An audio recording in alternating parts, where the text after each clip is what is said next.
आप सभी को 77वें गणतंत्र दिवस की ढेर सारी शुभकामनाएं एवं बधाई।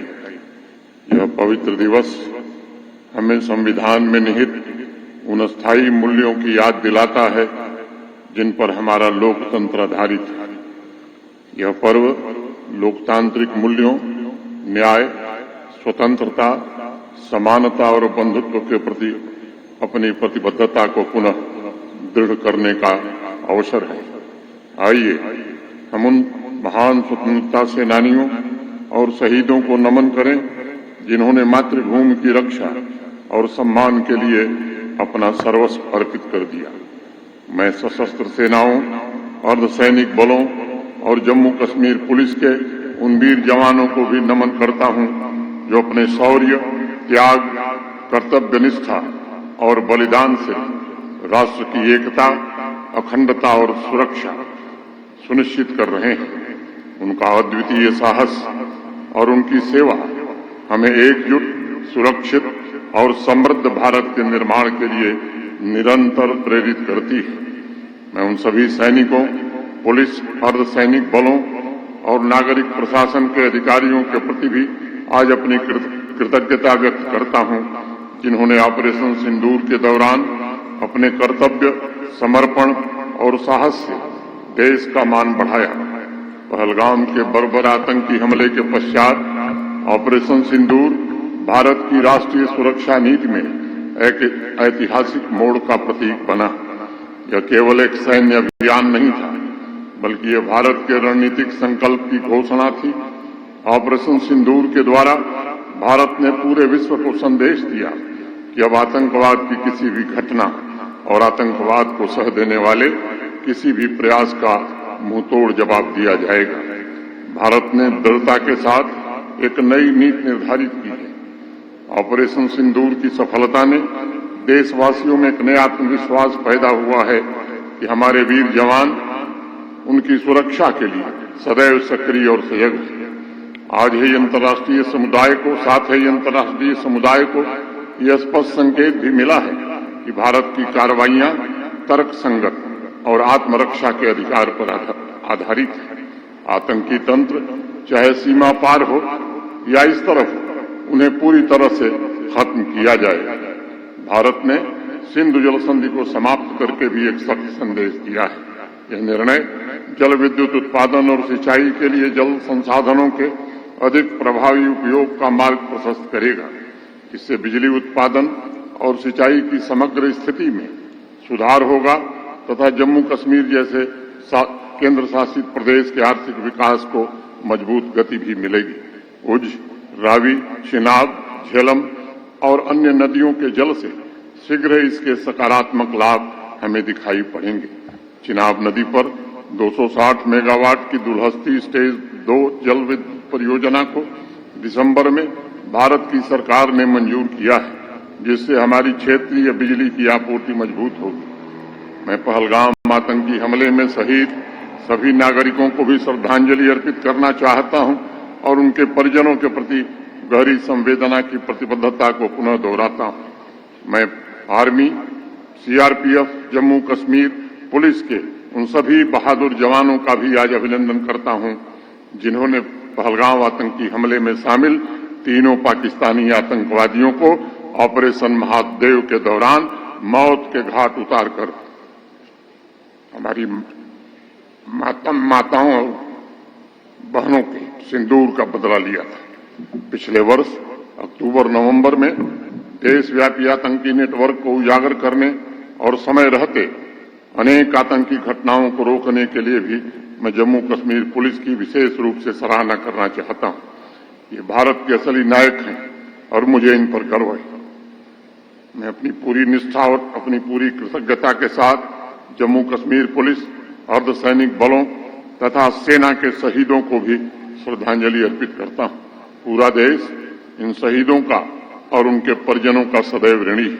मैं नौगाम के दुर्भाग्यपूर्ण आकस्मिक विस्फोट में शहीद हुए पुलिस तथा नागरिक प्रशासन के कर्मियों को भी आज अपनी भावभीनी श्रद्धांजलि अर्पित करना चाहता हूं। जिन वीरों ने अपने लहू से जम्मू कश्मीर की खुशियां कायम की है, वह कैसा ऋण है जिससे हम कभी उड़न नहीं हो सकते। आज के पावन पर्व पर हमें संकल्प लेना चाहिए कि हम उनके बलिदान को सदैव याद रखेंगे और उनके सपनों का जम्मू कश्मीर निर्मित करने के लिए हर संभव प्रयास करेंगे। वर्ष 2025 के दौरान जम्मू कश्मीर में बादल फटने और भयंकर बाढ़ जैसी अनेक प्राकृतिक आपदाओं का सामना हमें करना पड़ा है, जिससे पूरे जम्मू कश्मीर में व्यापक क्षति हुई है। मैं इस आपदा में जान गंवाने वाले नागरिकों को भी श्रद्धांजलि अर्पित करना चाहता हूं और उनके परिजनों के प्रति गहरी संवेदना प्रशासन की दोहराता हूं। मैं पुलिस, सिविल प्रशासन, एनडीआरएफ, आर्मी, अर्धसैनिक बलों तथा एसडीआरएफ और सभी स्टेक होल्डर्स के उन सभी अधिकारियों और कर्मचारियों की आज सराहना करना चाहता हूं, जिनके त्वरित रिस्पांस के कारण अनेक लोगों की जान बचाई जा सकी। प्रशासन ने आपदा से प्रभावित परिवारों को शीघ्र राहत पहुंचाने में बिना देरी किए पूरी संवेदनशीलता के साथ काम किया।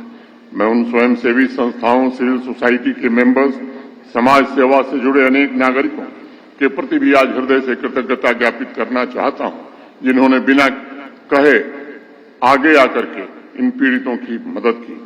मैं उनकी भी प्रशंसा करूंगा। माननीय प्रधानमंत्री जी के नेतृत्व में भारत सरकार, जम्मू कश्मीर सरकार और जम्मू कश्मीर प्रशासन प्रभावित परिवारों के पूर्ण पुनर्वास के लिए पूरी तरह प्रतिबद्ध है।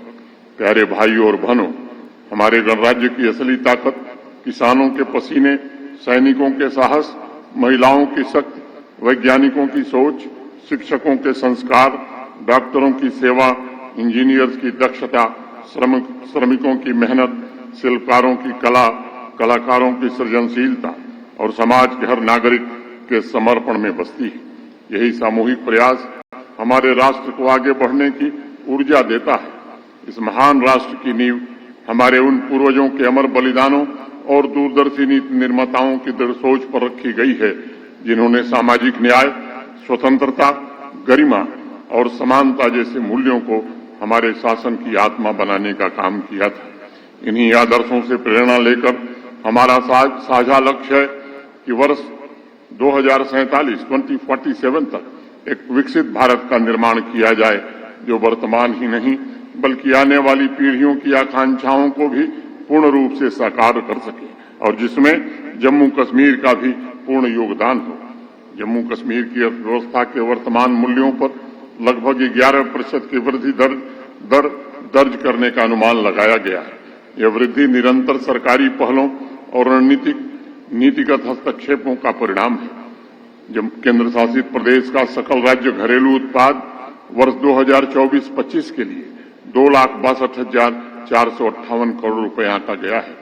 वहीं वर्ष 2023-24 में 2,36,059 करोड़ रुपए था। यह सकारात्मक रुझान बुनियादी ढांचे के विस्तार, आर्थिक सुधारों और निवेश के अनुकूल वातावरण की प्रभावशीलता को स्पष्ट रूप से दर्शाता है।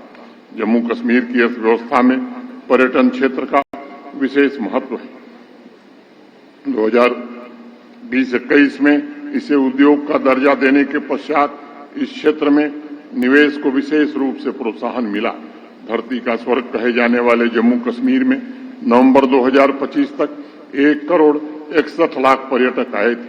यद्यपि यह संख्या पिछले वर्ष की तुलना में कम है, परंतु अप्रैल 2025 की पहलगाम की घटना, उसके बाद आई प्राकृतिक आपदाएं, प्रतिकूल परिस्थितियों के बावजूद सरकार और प्रशासन के सतत और केंद्रित प्रयासों से पर्यटन क्षेत्र ने भी उल्लेखनीय प्रदर्शन शुरू किया है। नए पर्यटन अवसरों को साकार करने की दृष्टि से 9 नए पर्यटन स्थलों की पहचान की गई है, जिन्हें अंतर्राष्ट्रीय मानकों के अनुरूप विकसित करने की परियोजना भारत सरकार की मदद से तैयार की जा रही है। कश्मीर मैराथन को स्पोर्ट्स टूरिज्म और डेस्टिनेशन ब्रांडिंग की एक प्रमुख पहल के रूप में विकसित करने का प्रयास किया जा रहा है, जिससे कश्मीर को स्पोर्ट्स और वेलनेस पर्यटन के वैश्विक केंद्र के रूप में प्रस्तुत किया जा सके। कश्मीर मैराथन में मुख्यमंत्री जी की भागीदारी ने विश्वास, एकता और कश्मीर की छवि को एक सुरक्षित, खुले और आतिथ्यपूर्ण गंतव्य के रूप में और भी मजबूत किया है। जम्मू मैराथन के प्रथम संस्करण का औपचारिक शुभारंभ किया गया है, जो मार्च 2026 में जम्मू में आयोजित किया जाएगा। जम्मू कश्मीर की एकता, शांति और सद्भाव के सजीव प्रतीक के रूप में उभरा। इस केंद्र शासित प्रदेश के नागरिक पूरे उत्साह और गर्व के साथ हर घर तिरंगा और तिरंगा यात्रा में सक्रिय भागीदारी भी कर रहे हैं। इसके साथ ही राष्ट्रीय गीत वंदे मातरम की 150वीं वर्षगांठ के प्रथम चरण का समारोह व्यापक स्तर पर जम्मू कश्मीर में मनाया गया और मुझे खुशी है यह बताते हुए कि जिसमें जम्मू कश्मीर ने देश भर में सर्वाधिक सहभागिता दर्ज करके एक उल्लेखनीय उपलब्धि हासिल की है। प्यारे भाइयों और बहनों, हमारा लक्ष्य एक समावेशी जम्मू कश्मीर का निर्माण करना है, जहां युवाओं, महिलाओं और श्रमिकों को प्रचुर अवसर मिल सके और जहां सरकार निरंतर प्रयास करते हुए यह सुनिश्चित करे कि समाज का सबसे साधारण नागरिक भी बड़े सपने देखने और उन्हें साकार करने की क्षमता तथा आत्मविश्वास प्राप्त कर सकता है।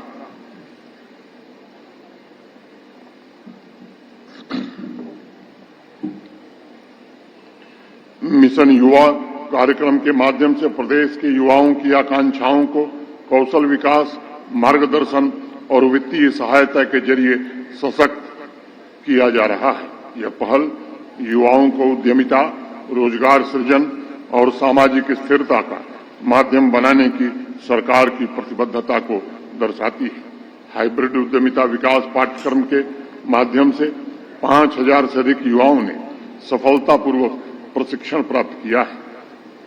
इस मिशन के अंतर्गत 1,35,000 उद्यम इकाइयों की स्थापना तथा 4,50,000 युवाओं को रोजगार उपलब्ध कराने का लक्ष्य निर्धारित किया गया है।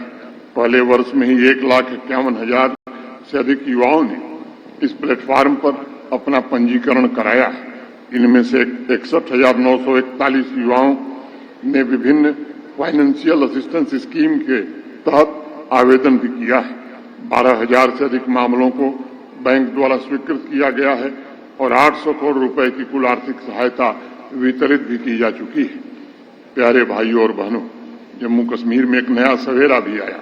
आतंकवाद से जुड़े नहीं बल्कि आतंकवाद से पीड़ित परिवारों को नौकरी देने का काम भी प्रारंभ हुआ है। दशकों से दबे हुए आंसुओं को सम्मान और न्याय मिलने लगा है। मैं जम्मू कश्मीर के नागरिकों को भरोसा देता हूं, हर एक प्रामाणिक केस में न्याय होगा तथा आतंकवाद से जुड़े हर एक केस को खंगाला जाएगा, नए सिरे से जांच होगी। वर्ष 2025 में 7,560 सरकारी पदों पर पूर्णतः मेरिट आधारित नियुक्तियां सुनिश्चित की गई हैं, जबकि 23,800 से अधिक पदों पर भर्ती की प्रक्रिया विभिन्न चरणों में प्रगति पर है। इसके साथ ही अनुकंपा नियुक्ति के अंतर्गत 910 परिवारों को सहायता प्रदान की गई है। इसमें कठुआ की घटना, ऑपरेशन सिंदूर तथा नौगांव घटना के पीड़ित परिवार भी शामिल हैं। रेल संपर्क के माध्यम से भारत सरकार ने कश्मीर को शेष भारत से जोड़ने के सपने को साकार किया है। जम्मू में पूर्ण रेल मंडल को स्वीकृति प्रदान की गई है।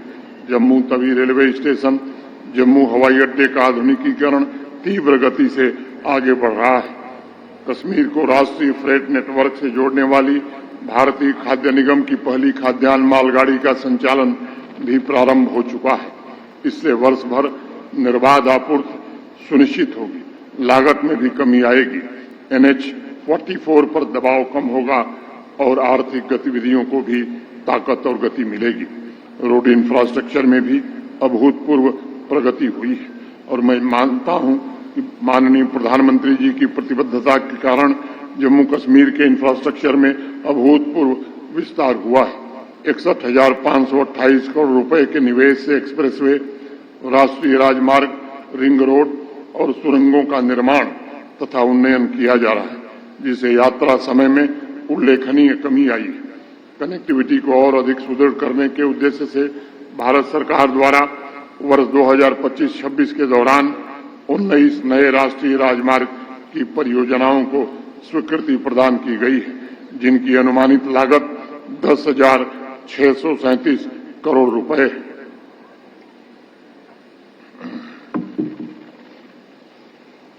इनमें प्रमुख रूप से पीर की गली सुरंग, साधना सुरंग, लाल चौक से परिमपुरा जंक्शन तक 4 लेन का फ्लाईओवर, नरबल गुलमर्ग खंड पर 4 लेन का मैगाम फ्लाईओवर जैसी अनेक परियोजनाएं शामिल हैं।